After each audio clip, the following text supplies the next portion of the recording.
Shalom, all praises to Yahweh, Ba'ashem, Yahushua, Ba'ashem, Harakah, Kadesh. Double honor to the apostles and elders of the great millstone and rule wall. And Shalom to the brothers doing the work of Syrian truth.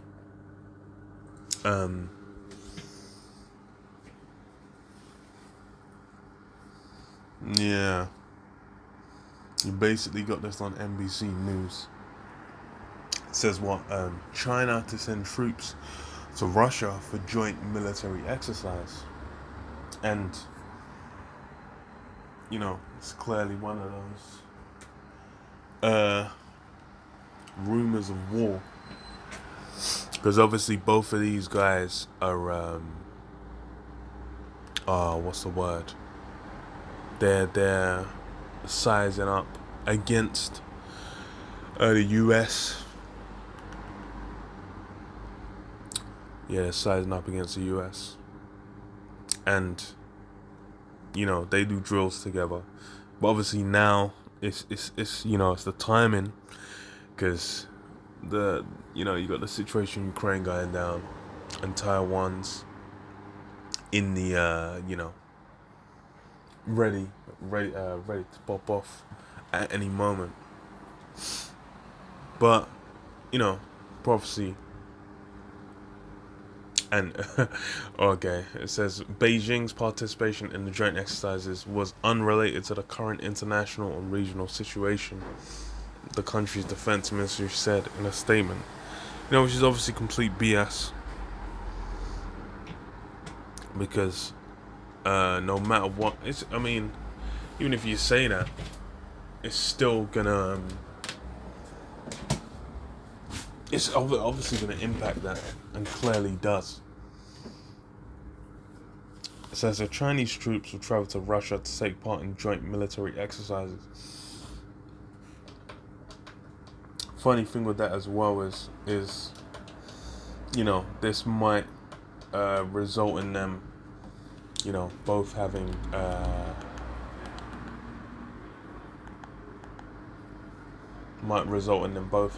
what's troops in each other's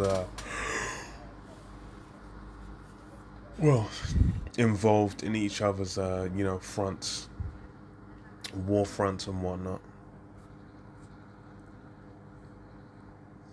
So it says Chinese troops travel to Russia to take part in joint military exercises led by the hosts, and including India, Belarus, Mongolia, Tajikistan, and other countries, China's defense ministry said Monday.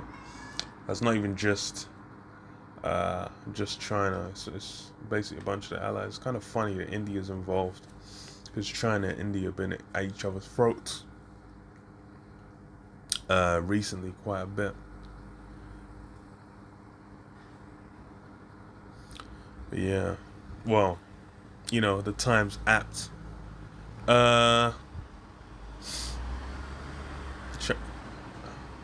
It says China's participation in the joint exercises was unrelated to the current international and regional situation, the ministry said in a statement. Last month, Moscow announced plans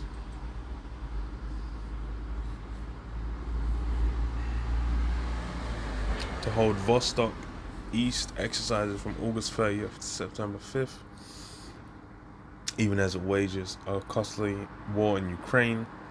It said at the time that some foreign forces would participate without naming them. Its last such exercises took place in 2018 when China took part for the first time. China's defense ministry said its participation in the exercise was part of an ongoing bilateral annual cooperation agreement with Russia. The aim is to deepen practical and friendly cooperation with the armies of participating countries, enhance the level of strategic collaboration among the participating parties, and strengthen the ability to respond to various security threats, the statement said. Yeah, so obviously they're going to be working together to be getting their they're obviously doing it, so they're prepared for when they go to engage in in some form of combat, when they get into a conflict, that they're going to be able to work together when these things go down, which is actually kind of funny as hell, because and that's what's coming, that global conflict, that world at war, that's gonna be popping off. So that says what? Under Chinese President Xi Jinping and his Russian counterpart Vladimir Putin, Beijing and Moscow have grown increasingly close. Shortly before Russia's February 24th invasion of Ukraine, Beijing and Moscow announced a no-limits partnership. Although US officials say they have not seen China evade US-led sanctions on Russia or provided military equipment.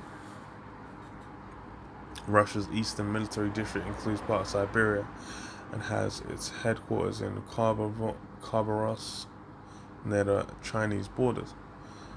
So yeah, it's, they're saying like these guys ain't too involved with each other, but I think both, it's like with the Ukraine situation, it's like if Ukraine didn't have the support it had, it would have been like the money and the not materials, what's the word, the equipment, military equipment is received, then it wouldn't even be like any form of like that they would have bulldozed Ukraine. It's like it's mainly because Ukraine actually got those forms of support that it's able to survive. And Taiwan might be similar. Taiwan's a bit different because Taiwan's like an island, so it might not work out the same way. But it remains to be seen how Taiwan's really going to hold it down. As far as I see it, it's likely that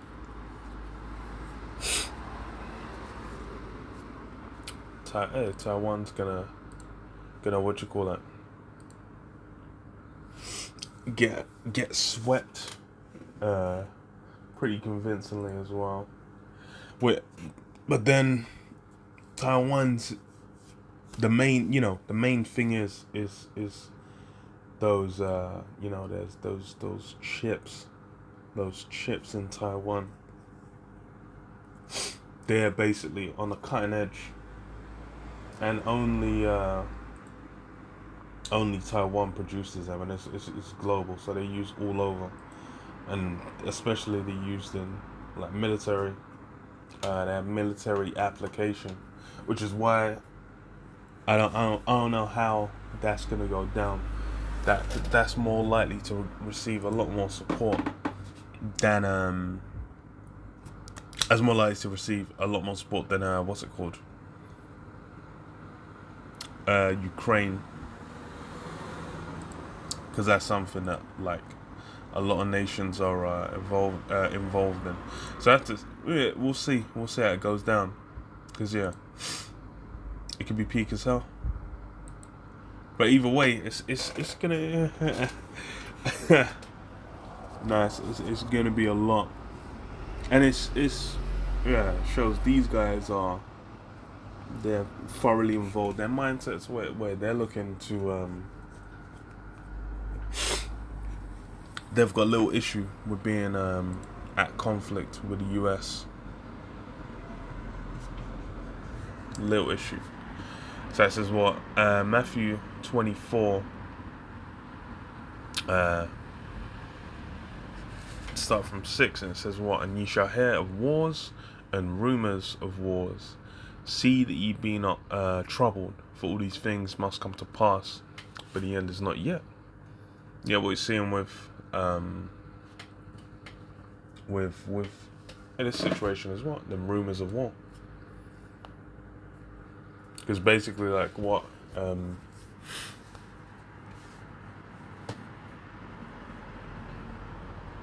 with those rumors of war,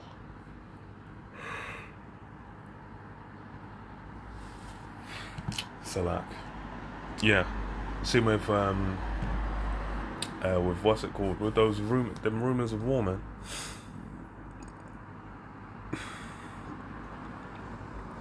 That's basically what these drills being done.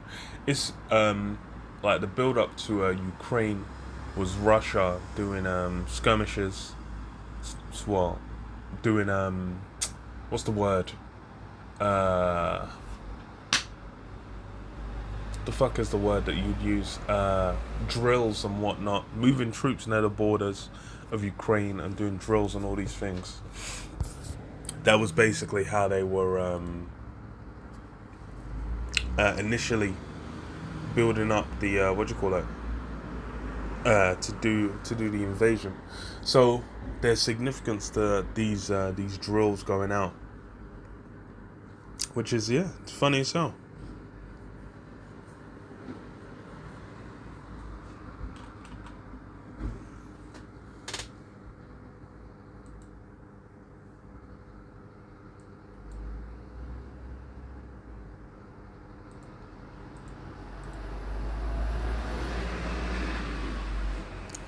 Um,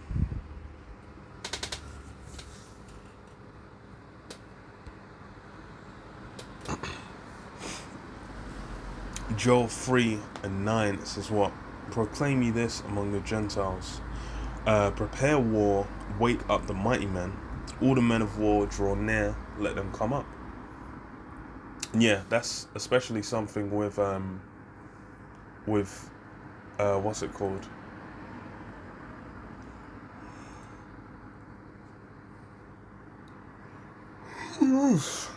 Jesus. That's especially something with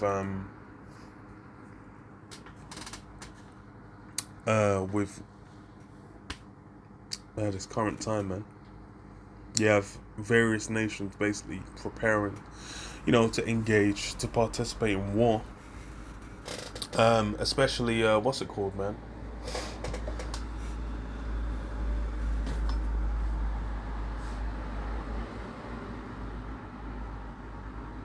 Uh, the allies of Russia, um, in the Middle East as well. You got both the state of Israel and Iran, really, preparing for war, and that's something that yeah, bro, you can see it popping off.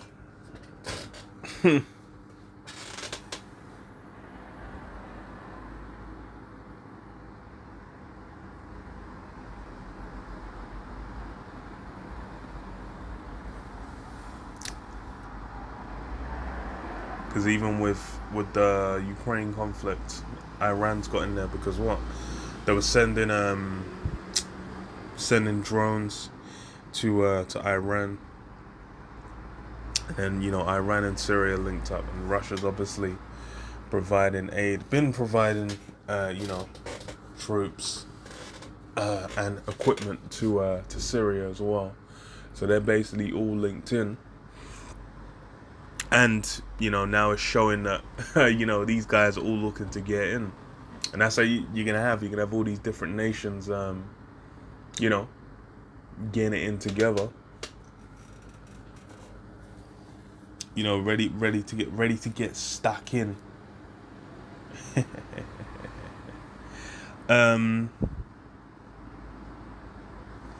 Beat your plowshares into swords and your pruning hooks into spears. Let the weak say I'm strong. That's funny as well, because quite literally, in in Ukraine, it's like all the harvest, all the food production that he was doing, that all got put on the back burner. And then what? They had to become martial. The men weren't even allowed to leave. All the men had to get down and what's it called?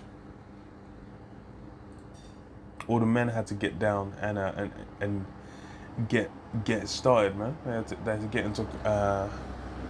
into combat,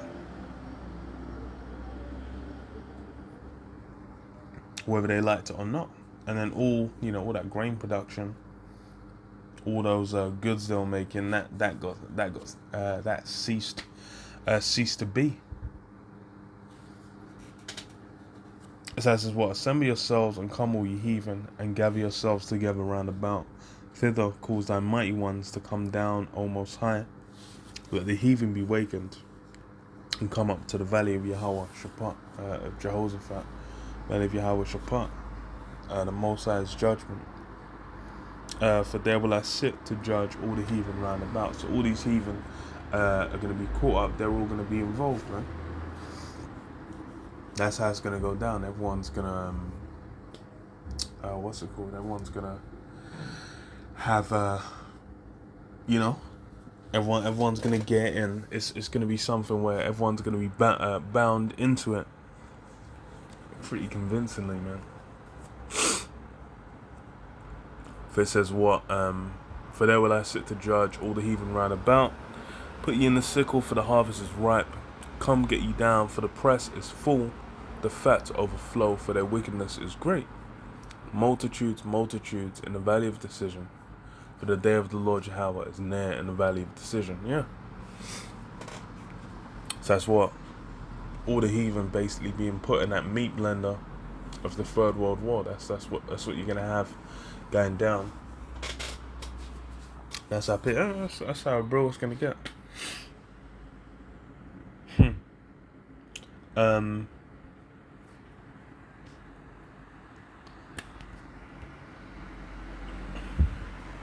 You get this Obadiah 1 and 6. It says, how the things of Esau searched out, how are his hidden things sought up. All the men of thy confederacy have brought thee even to the border.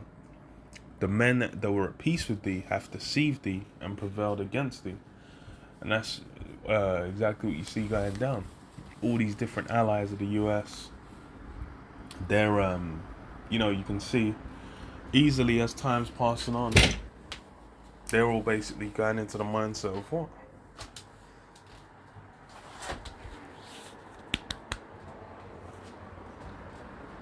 As time's gone on, they're all basically looking to, well, it's like, they can smell the wounds, they can see, the injuries on the US. They're looking at it like, okay, this guy's on his way down. That same level of terror used to induce ain't happening.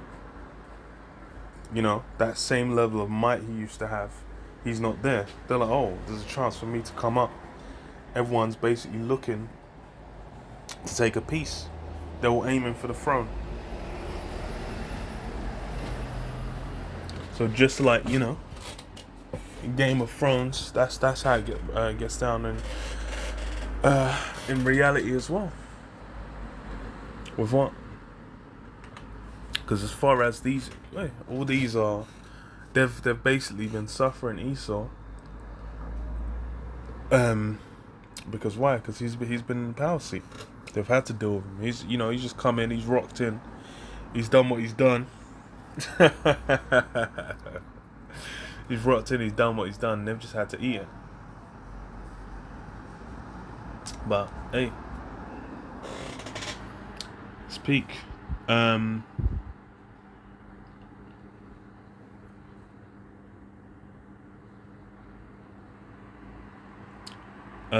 Deceive thee and prevail against thee. They eat that bread have laid a wound under thee. There is none understanding in him. Shall not in that day, saith the Lord Jehovah.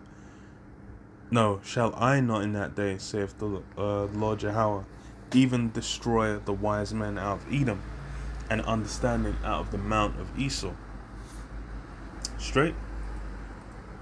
Esau's understanding is being put in the bin.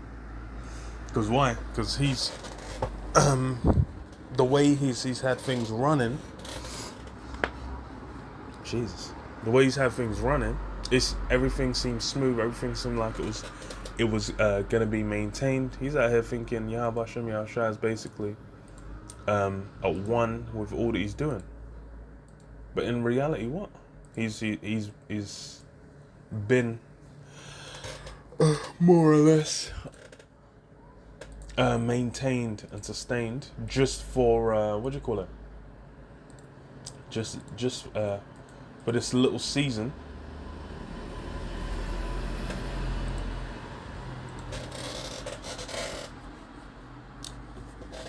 To set up what? His destruction to be even more overwhelming, man.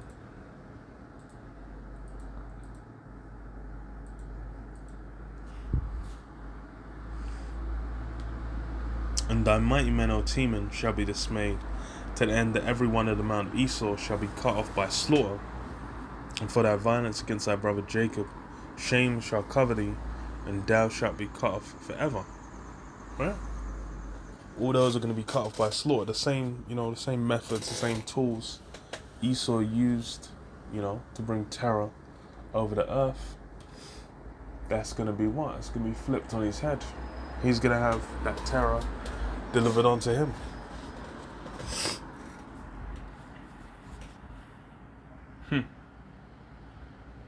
Because why? Everyone's got a bone to pick. Not just Israel, not just the so-called Negroes, Hispanics, and Native American Indians. All these different nations upon the earth now, they're all looking like, yo, this guy's a criminal, man. So what the hell's wrong with this guy? So what, there's looking, his whole, his past is basically now being looked at like, that's how it really has been getting down. Like, that's what he got away with. Because what everyone's being woken up to, the wide variety of criminality that he's done. And that's why what? War by blood, that's how it's going to be recompensed. But yeah, I'll leave it there. Shalom. Shalom.